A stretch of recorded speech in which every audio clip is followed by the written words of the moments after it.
तो सबसे पहले बात करते हैं IBPS RRB PO and RRB clerk के नोटिफिकेशन के बारे में। देखो दोनों की नोटिफिकेशन कंबाइन आती है, आप आवेदन दोनों के लिए इंडिविजुअली अलग अलग कर सकते हो। ठीक है, एक साथ एक बार रजिस्ट्रेशन करोगे दोनों के लिए आवेदन हो जाएगा, ऐसा नहीं होगा, आपको दोनों के लिए सेपरेट आवेदन करना रहेगा। ठीक है, और जैसे कि आईबीपीएस कैलेंडर जो रिलीज हुआ है 2023-24 का, उसके अकॉर्डिंग प्रिलिमिनरी एग्जामिनेशन दोनों का होने वाला है 5 अगस्त से लेके 19 अगस्त के बीच में, और मेन एग्जामिनेशन आरआरबी पीओ का होने वाला है 10 सितंबर को, और क्लर्क का मेन एग्जामिनेशन होगा 16 सितंबर को। तो उसके अनुसार टेंटेटिवली रजिस्ट्रेशन जो शुरू हो सकता है वो है जून 2023 के स्टार्टिंग में आपको रजिस्ट्रेशन यानी नोटिफिकेशन देखने को मिल सकता है, और रजिस्ट्रेशन भी शुरू हो जाएगा। प्रिलिमिनरी एग्जामिनेशन की बात करें तो प्रिलिमिनरी एग्जामिनेशन का पैटर्न कुछ इस प्रकार से, ये ऑफिस असिस्टेंट यानी आरआरबी क्लर्क के लिए बात हो रही है, और ऑफिसर स्केल 1 यानी आरआरबी पीओ के लिए बात हो रही है। ठीक है, दोनों ही केस में आपको रीजनिंग सब्जेक्ट तो देखने को मिलता ही है, 40 नंबर में 40 मार्क, 40 नंबर में 40 मार्क, और न्यूमेरिकल एबिलिटी यानी यहाँ पे क्लरिकल एग्जामिनेशन में न्यूमेरिकल एबिलिटी होता है, और ऑफिसर स्केल में क्वांटिटेटिव एप्टीट्यूड बोला जाता है। दोनों ही केस में वो मैथ्स ही हैं, बस न्यूमेरिकल एबिलिटी को थोड़ा इजियर आप कंसिडर कर सकते हो। दोनों में 40 क्वेश्चन 40 मार्क, यहाँ पे भी 40 क्वेश्चन 40 मार्क, कुल मिला के देखोगे तो 80 क्वेश्चन 80 मार्क बनेंगे, और आपको कंपोजिट टाइम मिलेगा ये 80 क्वेश्चन करने के लिए 45 मिनट्स। कंपोजिट का मतलब है कि आप कभी भी section two section switch over कर सकते हो, और टाइमिंग आप अपने अकॉर्डिंग जिस सेक्शन को, मान लो कि अगर रीजनिंग को मुझे 30 मिनट्स देना है तो मैं दे सकता हूँ, मैथ्स को मुझे 30 मिनट्स में करना है तो मैं दे सकता हूँ, या फिर मुझे पहले रीजनिंग थोड़ा बनाना है, फिर बाद में मैथ्स थोड़ा बनाना है, फिर बाद में वापस रीजनिंग बनाना है, तो वो चीज़ स्विच ओवर हो सकती है। ठीक है, तो यहाँ पे सेक्शनल लॉक नहीं है, आपको 45 मिनट्स मिलते हैं, अब आपको जो सॉल्व करना है वो करो। ठीक है, सेम फॉर यहाँ पे भी है।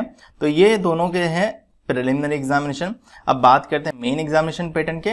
तो मेन एग्जामिनेशन ऑफिस असिस्टेंट यानी क्लरिकल कैडर में मेन एग्जामिनेशन आपको रीजनिंग देखने को मिलता है 40 क्वेश्चन 50 मार्क, कंप्यूटर नॉलेज देखने को मिलता है 40 क्वेश्चन 20 मार्क, आधे हो जाते हैं। ठीक है, जनरल अवेयरनेस देखने को मिलता है 40 क्वेश्चन 40 मार्क, इंग्लिश लैंग्वेज या फिर हिंदी लैंग्वेज, ये दोनों और में होता है, आपको या तो इंग्लिश लैंग्वेज अटेम्प्ट करना है या फिर हिंदी लैंग्वेज अटेम्प्ट करना है। सो दोनों ही सूरत में 40 क्वेश्चन 40 मार्क ही देखने को मिलते हैं आपको, और न्यूमेरिकल एबिलिटी आपको 40 क्वेश्चन 50 मार्क, यानी टोटल 200 क्वेश्चन होते हैं और 200 मार्क्स बनते हैं। कंपोजिट टाइम ही मिलता है इसके लिए भी, और वो रहता है 2 घंटे का, यानी आप किसी भी सेक्शन में कभी भी स्विच ओवर कर सकते हो, आपकी मर्जी, आप जिस सेक्शन से शुरुआत करो उस सेक्शन से आप शुरुआत कर सकते हो।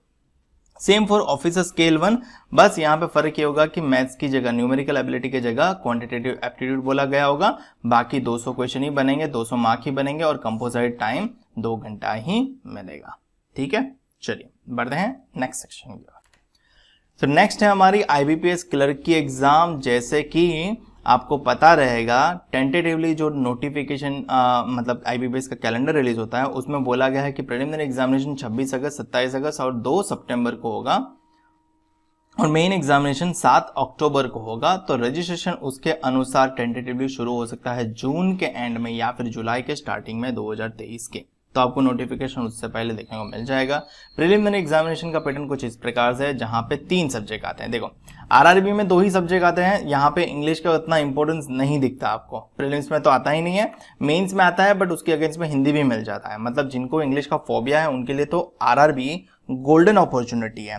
बट अगर बात करें बाकी दोनों एग्जाम की, आईबीपीएस पीओ एंड क्लर्क, तो उसमें इंग्लिश रहता है। जैसे कि प्रिलिमिनरी एग्जामिनेशन अगर आप देखोगे तो इंग्लिश लैंग्वेज रहता है 30 क्वेश्चन 30 मार्क्स, और सेक्शन के लिए 20 मिनट मिलता है। जैसे आरआरबी में क्या था, कंपोजिट टाइम मिल रहा था कि आप सेक्शन में स्विच ओवर कर सकते हो, यहाँ पे 20 मिनट ही मिलेगा। मतलब आपको पर्टिकुलर ये सेक्शन पहला शुरू हुआ तो आपको 20 मिनट में खत्म ही कर देना है, मतलब वो ऑटोमेटिकली सबमिट हो जाएगा, आप खत्म करो या ना करो।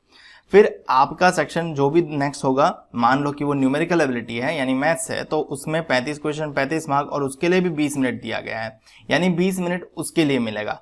अब जैसे ही दूसरे सेक्शन में चले गए तो पहले सेक्शन में वापस नहीं जा सकते। और उसी प्रकार से तीसरा सब्जेक्ट है रीजनिंग एबिलिटी, 35 क्वेश्चन 35 मार्क, और उसके लिए भी section separately 20 minutes. Total 100 question बनेंगे, 100 मार्क्स भी बनेंगे, और 60 मिनट्स भी बनेगी कहने के लिए, बट वो अगेन सेक्शनली डिस्ट्रीब्यूटेड है, यानी इंग्लिश के लिए 20 मिनट, मैथ्स के लिए 20 मिनट, रीजनिंग के लिए 20 मिनट। ठीक है, चलिए मेंस एग्जाम का पैटर्न देख लेते हैं। तो मेंस एग्जामिनेशन आईबीपीएस क्लर्क का जो पैटर्न होता है वो इस प्रकार से होता है, जहां पे जनरल एंड फाइनेंशियल अवेयरनेस आपको 50 क्वेश्चन 50 मार्क्स और 35 मिनट्स का समय लगता है देते हैं। इंग्लिश लैंग्वेज के लिए आपको 40 क्वेश्चन 40 मार्क्स और 35 मिनट्स का समय देते हैं, मतलब 35 मिनट्स में आपको ये सेक्शन कंक्लूड कर ही देना है। Reasoning ability and computer aptitude साथ में होता है, दोनों सेपरेट सब्जेक्ट है आरआरबी में, बट यहाँ पे कंबाइंड हो जाते हैं। टोटल 50 क्वेश्चन पूछे जाते हैं, 60 मार्क बन जाते हैं और 45 मिनट्स आपको दिए जाते हैं। क्वांटिटेटिव एप्टीट्यूड यानी मैथ्स 50 क्वेश्चन 50 मार्क और 45 मिनट्स का समय मिलता है। कुल मिलाकर देखा जाए तो 190 क्वेश्चन होते हैं और 200 मार्क्स होते हैं और टोटल 160 मिनट्स मिलते हैं, बट वो अगेन सेक्शन वाइज डिस्ट्रीब्यूटेड है। ठीक है, चलिए अब बातें करते हैं आईबीपीएस पीओ के बारे में। सो आईबीपीएस पीओ का जो टेंटेटिव एग्जाम डेट्स हैं जो आईबीपीएस के कैलेंडर में ही बताया गया है वो है 23 सितंबर, 30 सितंबर और 1 अक्टूबर 2023। मेन एग्जामिनेशन होगा 5 नवंबर 2023 को और रजिस्ट्रेशन इस प्रकार से टेंटेटिवली शुरू हो सकता है जुलाई अगस्त 2023 को। सो जुलाई के एंड में या फिर अगस्त के स्टार्टिंग में आपको नोटिफिकेशन देखने को मिल जाएगा और रजिस्ट्रेशन भी शुरू हो जाएगा। प्रिलिमिनरी एग्जामिनेशन पैटर्न की बात करें तो क्लर्क के इक्विवेलेंट ही रहती है, सेम देखती है, जस्ट यहाँ पे क्वांटिटेटिव मतलब न्यूमेरिकल होता है क्लरिकल में, यहाँ पे क्वांटिटेटिव होता है। इंग्लिश लैंग्वेज में देखेंगे तो 30 क्वेश्चन 30 मार्क्स और पर्टिकुलर 20 मिनट्स। मैथ्स में देखेंगे तो क्वांटिटेटिव 35 क्वेश्चन 35 मार्क्स सेक्शन के लिए 20 मिनट्स और रीजनिंग के लिए देखेंगे तो 35 क्वेश्चन 30 मार्क्स सेक्शन के लिए 20 मिनट्स। कुल मिला के देखा जाए तो 100 क्वेश्चन 100 मार्क्स बन जाएंगे और ओवरऑल टाइम 60 मिनट, बट वो सेक्शन वाइज डिस्ट्रीब्यूटेड है। ठीक है, मेंस एग्जाम का पैटर्न देख लेते हैं। मेंस एग्जामिनेशन का पैटर्न लास्ट ईयर नोटिफिकेशन में कुछ और था, बट उसके बाद कॉरिगेंडम आया और वहां पे दिखाया गया कि नोटिफिकेशन में अब चेंज है, मतलब मेंस एग्जामिनेशन पैटर्न में पर्टिकुलरली चेंज है। सो उसने चेंज कुछ इस प्रकार से किया कि आपको reasoning section and computer aptitude तो कंबाइंड में ही था, बट यहाँ पे सेक्शन ए और बी कर दिया। ए और बी का मतलब यहाँ पे ये लोग ये कहना चाहते हैं कि ए में कुछ प्रकार के क्वेश्चन होंगे जो 2 मार्क के होंगे और बी में कुछ प्रकार के क्वेश्चन उसका भी सर्टेन मार्क्स होगा, मार्क्स वेटेज होगा। ठीक है, so section A and B total number of question 45, maximum marks 60। English और हिंदी में आपको क्वेश्चन देखने को मिलेंगे, 60 मिनट का आपको समय मिलेगा पर्टिकुलर सेक्शन के लिए। उसके बाद जनरल इकोनॉमी और बैंकिंग अवेयरनेस साथ में होता है, उसमें भी 40 क्वेश्चन 40 मार्क्स और 35 मिनट्स का समय रहेगा।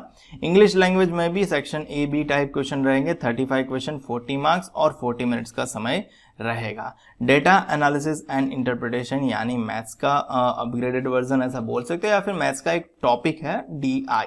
ठीक है, बट इससे इतना कोई फर्क नहीं पड़ता, ये लोग DI में भी सब कुछ पूछ लेते हैं, तो अल्टीमेटली पूरा मैथ्स ही है। 35 क्वेश्चन 60 मार्क्स और टाइम मिलेगा 45 मिनट्स। कुल मिलाकर आपके ऑब्जेक्टिव क्वेश्चन बनेंगे 155, टोटल मार्क्स बनेगा 200 और 3 घंटे का समय आपको कहने के लिए मिलेगा ऑब्जेक्टिव के लिए, वो सेक्शन वाइज डिस्ट्रीब्यूटेड है। इसके बाद आपका डिस्क्रिप्टिव टेस्ट भी रहेगा इंग्लिश लैंग्वेज में, जहां पे एक राइट करना रहेगा आपको लेटर और एक ऐसे। 2 क्वेश्चन बनेंगे, 25 नंबर बनेंगे, 30 मिनट का समय मिलेगा और ये डिस्क्रिप्टिव पेपर रहेगा, यानी आपको कीबोर्ड की मदद से टाइप करना रहेगा। कुल मिलाकर ये 200 मार्क में और 25 मार्क जोड़ दिए जाएंगे तो आपको टोटल पेपर बनेगा 225 मार्क का, और कुल मिलाकर ये 3 घंटे में और आधा घंटा जोड़ दिया जाएगा तो आपका टोटल पेपर बन जाएगा 3.5 घंटे का, यानी इन दोनों के बीच में कोई ब्रेक नहीं है। जैसे ही ऑब्जेक्टिव पेपर खत्म होगा आपका 5th सेक्शन इंग्लिश लैंग्वेज का डिस्क्रिप्टिव पेपर शुरू हो जाएगा, कीबोर्ड एक्टिवेट हो जाएगा और आपको उसकी मदद से टाइप करना रहेगा। ठीक है, मुझे उम्मीद है कि आपको आइडिया लग गया होगा। अगर कोई भी डाउट रहेगा है तो कमेंट में जरूर पूछ लेना, मैं आपका डाउट क्लियर करने की कोशिश पूरी करूंगा। मिलते हैं